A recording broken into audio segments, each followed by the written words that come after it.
Hi, this is Jeff from Michigan Michael Chekhov classes, M2C2. This is day 3 of my vlog for Comedy of Errors, the one-man show, My Comedy of Error. And today I am working on compositional gesture. So I thought I would show you how I am creating this compositional gesture from beginning to some sort of end. And I thought I would comment and show you kind of what I am doing here. And maybe you can learn a little bit about compositional gesture along the way. So compositional gesture is very similar to psychological gesture. And psychological gesture is a physical way to find the essence of the character. You're using your full body, your full breath, your full effort. You're using an extremes or polarity of movement, and you're using what Chekhov calls the artistic frame, which is, depending on what school you go to, preparation, action, sustain, and stop, or fantasize, do, radiate, to create a gesture that is basically the essence of your character. The difference between psychological gesture and compositional gesture is that psychological gesture is limited to the character, and compositional gesture is for the actor to find what it is that they want to be able to give the audience through their performance. So you can see that what I'm trying to do here is I started by thinking about, uh, thinking of myself as the audience and receiving whatever performance I would be getting through Comedy of Errors. And so I receive it into my heart, I was thinking initially, and then I would expand out and maybe even expand up through my head, and maybe there might be a tickling involved there, and I would just explode and expand out, and so that my audience, when they leave, would be tickled and expanded and filled with joy, and know the magic of theater because they're watching one person perform many roles. So that was my initial thought here. And, everything that I'm doing in compositional gesture is really related to what Chekhov called the theater of the future. And Chekhov really believed that actors had a say in how they wanted theater to be in the future. And in fact, he felt that only the actors really had the say, that everyone else, the directors, everyone else had less of a say than the actors, that the actors were fully empowered to show the full range of the human experience on stage or on film. So I'm expanding here. You can see I'm expanding here, and I'm repeating the motion until I'm inspired to change the motion. Again, with psychological gesture, same thing with compositional gesture. You might want to start small and let that build and grow and incorporate it into your whole body. Now, here's the question: how much should the audience see of your psychological gesture or your compositional gesture when they come to see the show or the movie? And the answer is 0%. They should not be seeing any of this. You should not, as a cast, come out and we're going to do the psychological gesture for you. Because first of all, acting is a secret. It's like showing the strings. Showing how the magic is done, and if you're a magician. And we should really keep that magic secret as much as possible. Let them be thrilled by the story that you're telling, and not by the technique that you're using. Oftentimes when when actors, I'm getting hot there. Oftentimes, when actors talk about technique in interviews and things like that, a lot of people who are not familiar with acting just don't get it and are bored senseless by it or think that you're pretentious or whatever. And while you shouldn't really care what anybody thinks, I mean, it's your process. The point I'm trying to make is that it is your process. It's your private process. Nobody else needs to know what you're doing.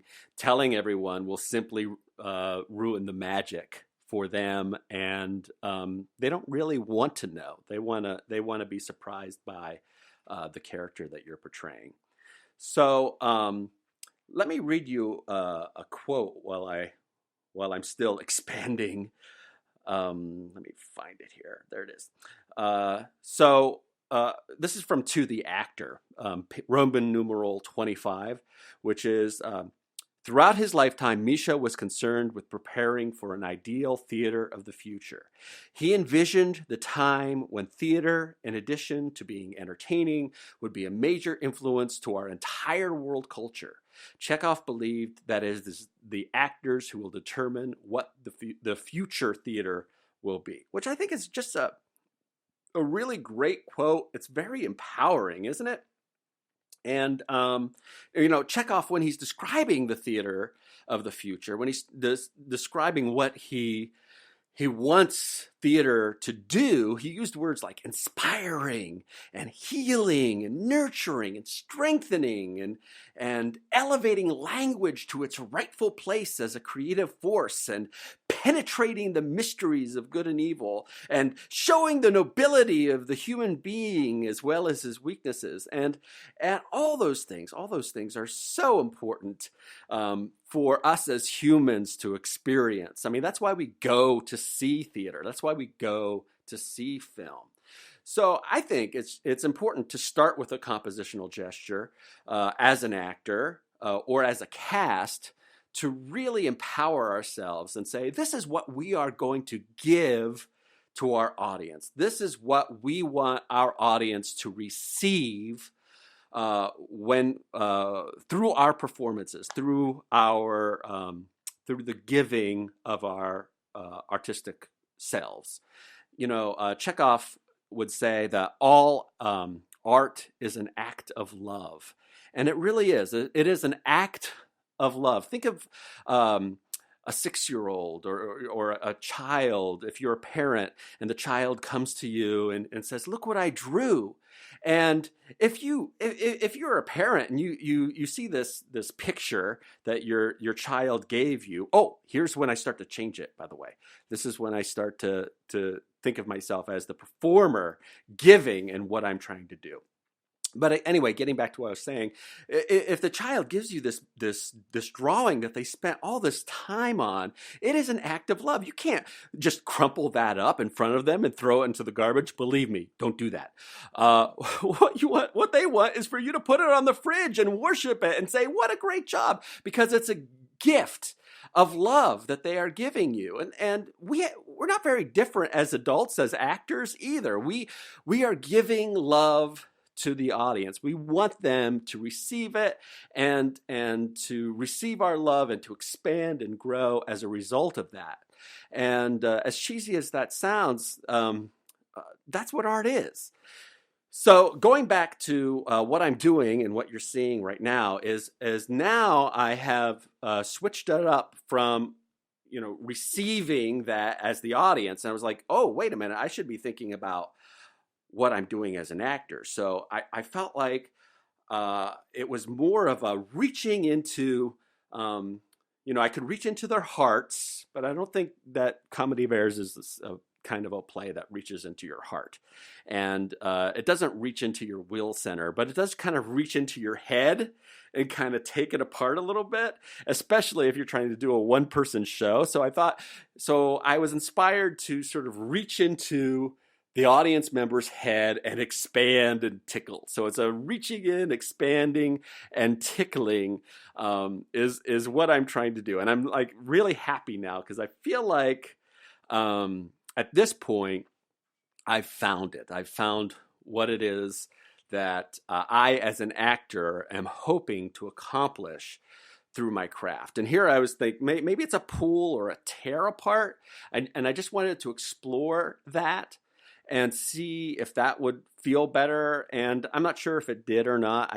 I was inclined to think that keeping my hands, my palms in, was actually more of an opening and expanding, because I'm expanding myself in this process too, whereas ripping and tearing apart with my hands out. And this is the thing with Chekhov, is that hands in, palms out, both can have completely different meanings. And that's kind of the cool thing about it, is you as an actor, every part, every movement that you make, even the slightest change can really make a huge difference in how you perceive the part. And I think that's really cool. So we're thinking about theater of the future. We're thinking about changing. I really want to expand and grow and tickle my audience. And this can serve as sort of fuel at the beginning of every rehearsal and before every show, in reminding us, hey, why are we doing this? Why are we on stage right now?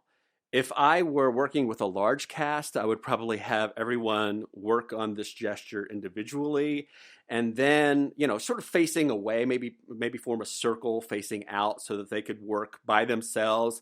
And it's surprising when you're working with a large group, because when you have them face in, it's surprising how many of them, if they're really familiar with the play, are already doing the same gesture anyway. So what ends up happening is that majority rules. Like the more people, the one that the most people are doing just naturally ends up being the one. And here I am at the end of my process. That's it. That's my compositional gesture. I hope you enjoyed. Like, subscribe, or comment. I'd love to hear from you. And we'll see you tomorrow.